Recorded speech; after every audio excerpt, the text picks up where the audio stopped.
back to Definitely Not Definitive. I'm Ken. And I'm Bethany. And we're just a couple of...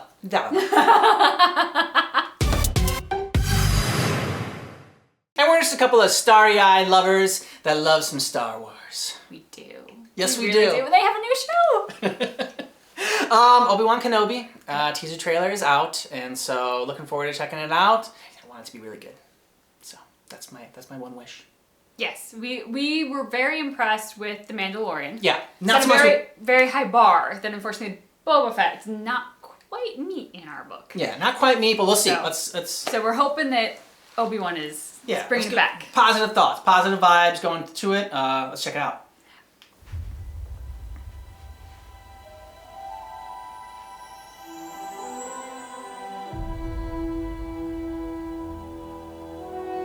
The fight is done. We lost.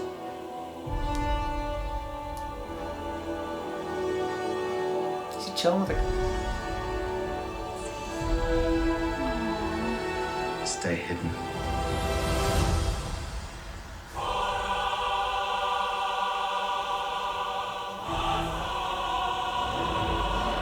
The key to hunting Jedi is patience.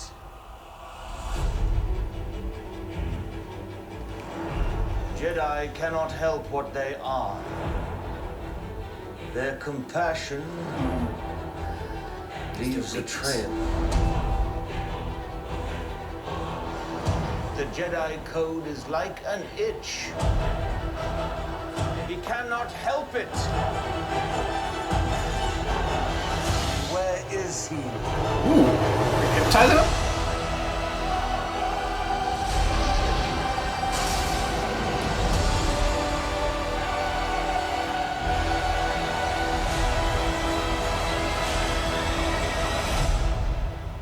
Hope survives.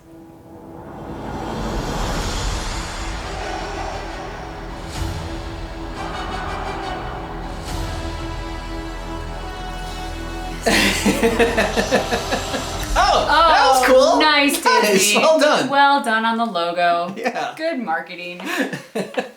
So is that Luke that he was checking in on? Yeah. Okay. All right. Yeah, so I'm so excited for this. First of all, I love the Hope Survives message. I've always been curious what happened before the original trilogy, and obviously we went quite far back when they did the sequels, the sequels that were prequels with Ewan McGregor the first time around as Obi-Wan. What really has always been very curious to me is what happens right before the rise of the Empire and the evil, and how things get so bad, and how this actually happens and takes place. And it seems like that's what we're going to get with this, which I'm super excited about.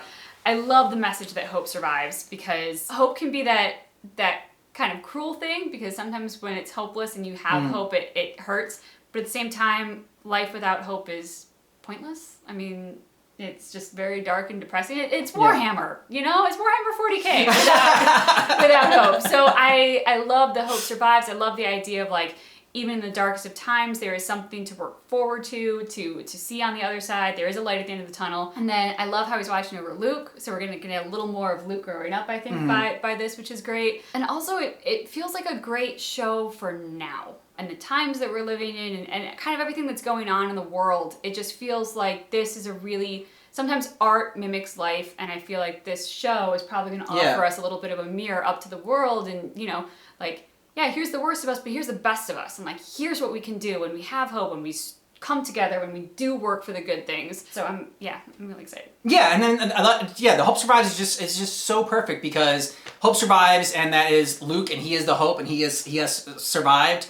And it's also the fact that, like, hope survives within Obi-Wan. Like, I mean, he's been just shattered after Anakin, and I mean, I could see how you could just have despair and be so jaded after that, and it'll be interesting seeing his journey into hope again, and believing again, and just sort of a new hope. So hope survives, and then a new hope. I mean, so like it leads into, it's the bridge, like you were saying, what is the bridge between Return of the Sith and then A New Hope with Star Wars, and this seems like that's what this is gonna help showcase. It's a limited series, so it's just gonna be one season, and that's it. And I think that's That's great. That's the way it should be. You don't need to have it keep going on and on and on. This is just something that that we needed.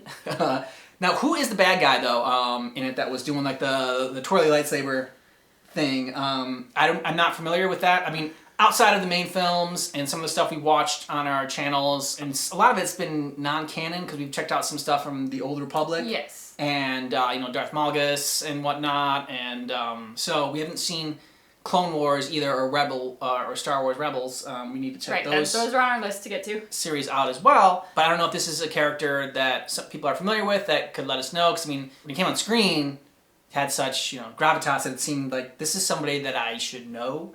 And I'm sure like the true diehard Star Wars fans know who this is and can help us out down in the comments. Also, who is the chick? Yeah. With the red lightsaber? Because I mean, don't get me wrong, she's bad. She's a bad guy. I get it. She's evil, but she looked badass. She looks so cool. Yeah, and she kind of had like the Darth Vader she did. costume going on there. But I'm very curious about that, and to see the Emperor, because I fully expect that we are going to see some of our familiar characters in this.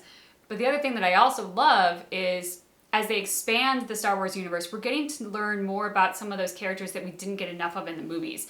And I've always felt that Obi-Wan was a very interesting character, and just I don't know if anyone out there hasn't seen Star Wars yet, but if you haven't, spoiler alert, died way too soon. Yeah. Which, I'm sure that was how I was supposed to feel. That's obviously how Luke felt. We were in his shoes, so well done on the filmmaking, but I've always wanted to know more about him, and I thought Ewan McGregor did such a great job when they went back to do the earlier trilogy that I'm so excited to see how he handles this chapter of Obi-Wan's life. So it's kind of with an already established character, not just with Obi-Wan, but Ewan McGregor playing that character.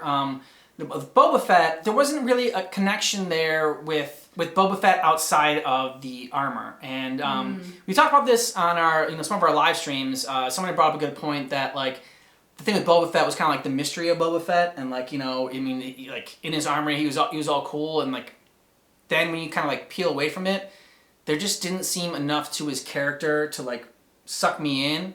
Yeah. If the mystery is the hook, then once you get rid of the mystery, you have no hook. Yeah, exactly. There were a lot of things that I didn't necessarily love about the Boba Fett one. It's never a good sign when the best episodes are the ones that like don't feature Boba Fett and they feature like Mandalorian. They're like the Mandalorian 2.0. Yeah, exactly. Mandalorian and Baby Yoda. Like those are the ones where you care most about. So I have more hope for this one. I think this one's going to be really great, and love the Mandalorian, and so I have high hopes for Obi-Wan Kenobi. I have a feeling that this one is going to meet the expectations of the Mandalorian. Maybe even for a nerd like me, it might exceed them. Which is going to be really tough to beat Baby Yoda. Like, Mandalorian aside, just forget Mandalorian. Baby Yoda. It's going to be really tough to top that. But I think this actually might in the storytelling. You think Baby Yoda's going to come in this one? Oh, Baby Yoda's always in. Baby Yoda's forever. They're going to market that Baby Yoda as much as they can. Disney's like, Baby Yoda, just put him in. I don't care if it matches the timeline, just put him in. Yeah. Because he's so dang cute. Maybe we'll see. I don't know. I mean, because Baby Yoda is very old still. I mean, Grogu. Well, maybe we'll actually see actual Yoda, because actual Yoda is in this timeline. Baby Yoda and the Mandalorian take place after Return of the Jedi. Right, so this is all before A New Hope. Yeah. Now, Yoda was in, obviously, that trilogy and the prequel trilogy. Yeah. So we won't see... You could see... I mean, maybe you see Baby Yoda. Because, their species or whatever age...